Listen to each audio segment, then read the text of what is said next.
গোলকগঞ্জ থানাৰ অন্তৰ্গত দিঘিৰপাৰ হৰি মন্দিৰত মহানাম যজ্ঞানুষ্ঠানৰ সফল সামৰণি পৰে। অইন বছৰৰ দৰে এইবেলিও দক্ষিণ কাছুখানা দিঘিৰপাৰ হৰি মন্দিৰত শ্ৰী শ্ৰী তাৰক ব্ৰহ্ম মহানাম যজ্ঞানুষ্ঠানৰ আয়োজন কৰা হয়। পৌৰাণিক প্ৰবাদমতে গৌৰীপুৰীয়া ৰজাই চিকাৰ কৰিবলৈ আহি ইয়াত হাতী বান্ধি জিৰণি লৈছিল আৰু পুখুৰী এটা খান্দিছিল। তেতিয়াৰ পৰাই এই ঠাইখনক দিঘিৰপাৰ বুলি জনা যায়। গাঁৱৰ ভক্তপ্ৰাণ মহিলাসকলে একত্ৰিত হৈ প্ৰতি বছৰে এইদৰে দামোদৰ ব্ৰত উপলক্ষে আয়োজিত কৰে মহানাম যজ্ঞানুষ্ঠানখনৰ। গাঁৱৰ ভক্তপ্ৰাণ মহিলাসকলৰ প্ৰচেষ্টাতে এইদৰে এমাহ ধৰি চলা দামোদৰ ব্ৰত আৰু শেষত মহানাম যজ্ঞানুষ্ঠানৰ আয়োজন কৰা হয়।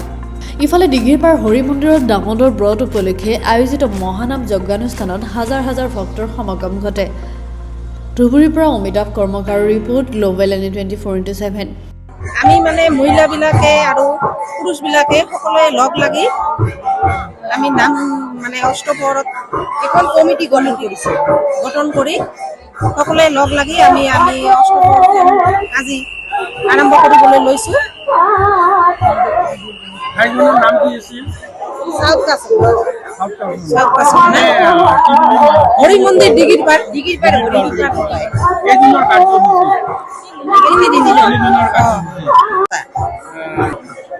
আমি মহিলা আৰু পুৰুষ দুয়ে একত্রিত হই একটা কমিটি গঠন করি এই অনুষ্ঠান হরে কৃষ্ণ নাম অনুষ্ঠানটা চলাই আছে।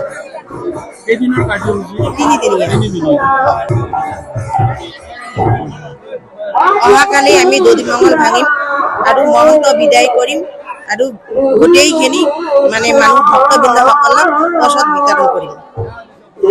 হয়, তাৰমানে ইয়াত আমাৰ বহু পুৰণি আমাৰ পূৰ্বপুৰুষৰ পৰা এই আমাৰ যিটো মন্দিৰ দিঘিৰপাৰ হৰি মন্দিৰটো আমাৰ পূৰ্বপুৰুষৰ পৰা চলি আছে আৰু এই মহানাম যজ্ঞ আমি আমাৰ জন্মৰ পৰা আমি দেখি আহিছোঁ। আমাৰ দেউতা প্লাছ আমাৰ ঠাকুৰদা আছে, ইহঁতে পৰম্পৰাগতভাৱে আজিৰ দিনটোত এনেকৈয়ে আমি প্ৰায় বিগত মোৰ বয়স প্ৰায় 36 বয়সলৈকে মই এই মহানাম যজ্ঞ হৈয়ে আছে, মই দেখি আছো। হয়, এইটো আমাৰ মহান আমাৰ ভগৱান শ্ৰীকৃষ্ণৰ আমাৰ এই কাতি ব্ৰতটো প্ৰতি এক মাহ আমি পালন কৰোঁ। এই পালন কৰাৰ পিছত এই কাতি মাহৰ সংক্ৰান্তিৰ দিনা আমি ৰাতিপুৱাৰ পৰা আমি নাম যজ্ঞ আৰম্ভ কৰোঁ আৰু আজি গোটেই দিনটো থাকিব, গোটেই ৰাতিটো থাকিব।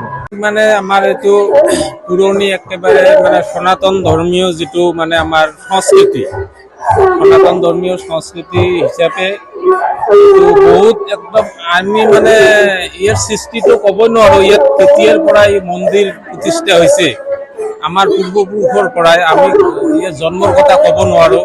আৰু এইটো আমাৰ এই দিঘিটো পুখুৰীটো এইটো ৰজা আম্বলীয়া পুখুৰী বুলি কথিত আছে আৰু কি প্ৰবাদ।